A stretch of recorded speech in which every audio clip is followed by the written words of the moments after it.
मेरी माँ का जन्म एक मुसलमान घराने में हुआ, एक मौलवी के घर। छोटी सी उम्र में जब वो 12 साल की थी, हमारे नाना ने उन्हें अरबी फारसी पढ़ा दी, कुरान शरीफ पढ़ा दिया। और उसके बाद मेरी नन्ही सी 12 साल की माँ अपने बाप से कहने लगी, बाबा जी आपने मुझे उर्दू पढ़ा दी, फारसी पढ़ा दी, कुरान शरीफ पढ़ा दिया, इस्लाम के बारे में पूरी जानकारी दे दी, अब जरा हिंदू रिलीजन के बारे में भी तो बता दीजिए। ये शब्द है लोकप्रिय टीवी स्टार और रामायण सीरियल में प्रभु राम जी का अभिनय करने वाले अरुण गोविल जी के भाई विजय गोविल जी की धर्मपत्नी और मशहूर टीवी एक्ट्रेस अभिनेत्री रही तबस्सुम जी के, जिनमें वो अपनी माँ असगरी बेगम और किसी मौलाना का जिक्र कर रही है। इनका कल परसों देहांत हो गया, लेकिन एक किस्सा पीछे छूट गया जो मात्र इतना भर नहीं है। इस किस्से को पूरा सुनकर आपका मन दुखी भी होगा, लेकिन साथ ही गर्व से भी भर उठेगा, क्योंकि इस किस्से में एक सन्यासी है, एक मुस्लिम लड़की है, कांग्रेस पार्टी भी है, तो गांधी जी का होना तो लाजमी है।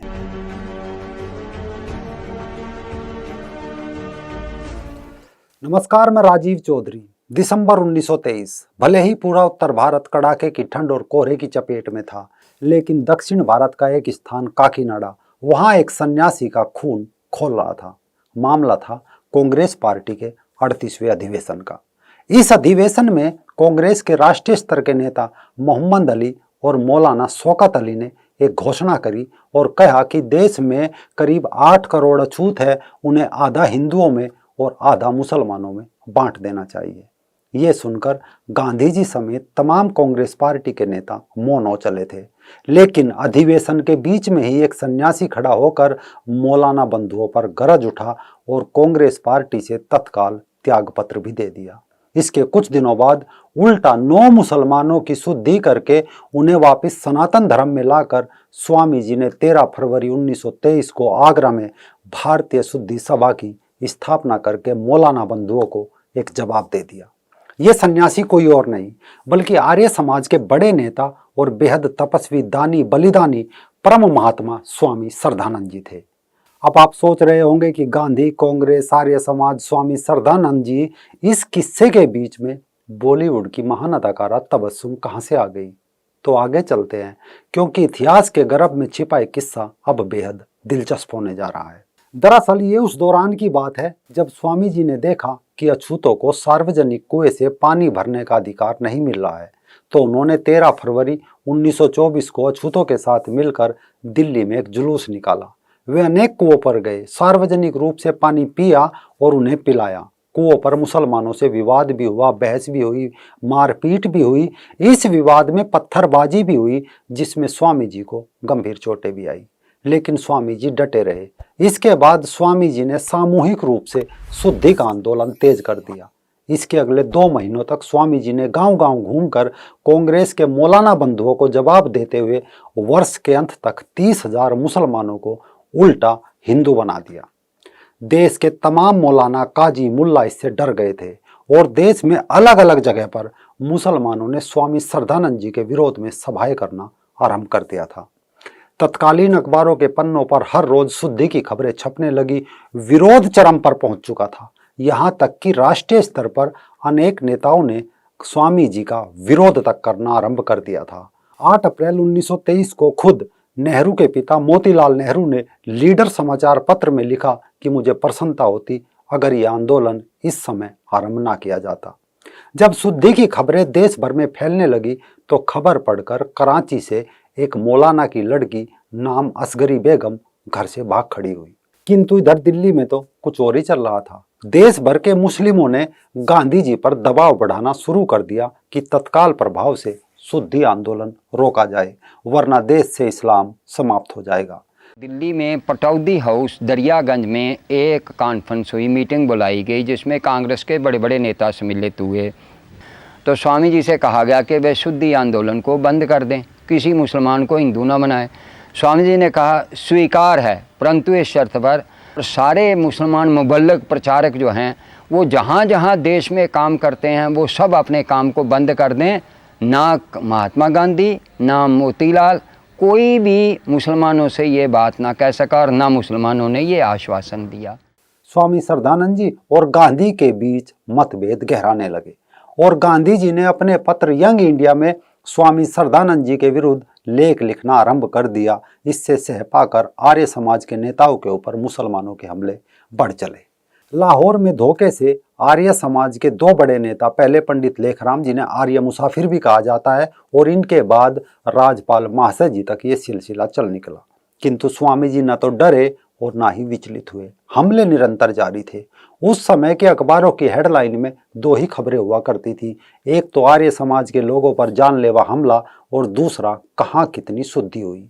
हालत यह हो गई कि खुद मुसलमान ही आगे बढ़कर स्वामी जी को अपने घर बुला बुला कर वापस हिंदू धर्म में लौटने लगे। पहले पन्नों पर जगह पाने वाली कांग्रेस और उनके बड़े लीडर अखबारों के तीसरे चौथे पन्नों तक सिमट गए थे। इस बीच हुआ यूं कि स्वामी जी दक्षिण भारत जाते हुए जुहू में महात्मा गांधी जी से मिले। दोनों में 2 घंटा चर्चा हुई। गांधी जी ने स्वामी जी को शुद्धि आंदोलन रोक देने को कहा, लेकिन स्वामी जी ने साफ इनकार कर दिया। तब गांधी जी ने अपनी असहमति को 29 मई 1925 के यंग इंडिया समाचार पत्र में हिंदू मुस्लिम तनाव कारण और निवारण के नाम से एक लेख लिखा। इस लेख में गांधी जी ने आर्य समाज, स्वामी दयानंद और स्वामी श्रद्धानंद तीनों के विचारों पर प्रहार किया। गांधी जी ने लिखा कि स्वामी श्रद्धानंद जी के भाषण भड़काने वाले होते हैं। दुर्भाग्य से उनका ये विश्वास है कि अगर उन्हें समर्थन मिले तो एक दिन सारे मुसलमान हिंदू बन जाएंगे। लखनऊ में मौलाना अब्दुल बारी होते थे, मुसलमानों में बड़े मान्य विद्वान थे। उन्होंने एक फतवा दिया कि यदि कोई मुसलमान हिंदू हो जाता है तो वो मुर्तद है, वो वाजिबुल कत्ल है, अर्थात वो कत्ल कर देने के लायक है। दूसरी तरफ मुस्लिम कट्टरपंथियों ने स्वामी श्रद्धानंद जी को इस्लाम का कट्टर दुश्मन घोषित कर दिया था। उनकी पुत्री वेद कुमारी भी लिखती है कि पिताजी को अक्सर धमकी भरे पत्र आते थे कि या तो शुद्धि का आंदोलन रोक दो, काम बंद कर दो, वरना जान से हाथ धोना पड़ेगा। जिस समय मुसलमानों की नफरत स्वामी जी के प्रति चरम पर थी, उन्हीं दिनों कराची से निकली घर से भागी वो लड़की असगरी बेगम भी स्वामी जी के पास हिंदू धर्म को समझने और हिंदू बनने के लिए स्वामी श्रद्धानंद जी के पास पहुंच गई। अब आगे सुनिए असगरी बेगम से शांति देवी बनी अभिनेत्री तबस्सुम जी की माँ का किस्सा, उन्हीं की जुबानी। मेरी माँ का जन्म एक मुसलमान घराने में हुआ, एक मौलवी के घर। छोटी सी उम्र में जब वो 12 साल की थी, हमारे नाना ने उन्हें अरबी फारसी पढ़ा दी, कुरान शरीफ पढ़ा दिया और उसके बाद मेरी नन्ही सी 12 साल की माँ अपने बाप से कहने लगी, बाबा जी आपने मुझे उर्दू पढ़ा दी, फारसी पढ़ा दी, कुरान शरीफ पढ़ा दिया, इस्लाम के बारे में पूरी जानकारी दे दी, अब ज़रा हिंदू रिलीजन के बारे में भी तो बता दीजिए।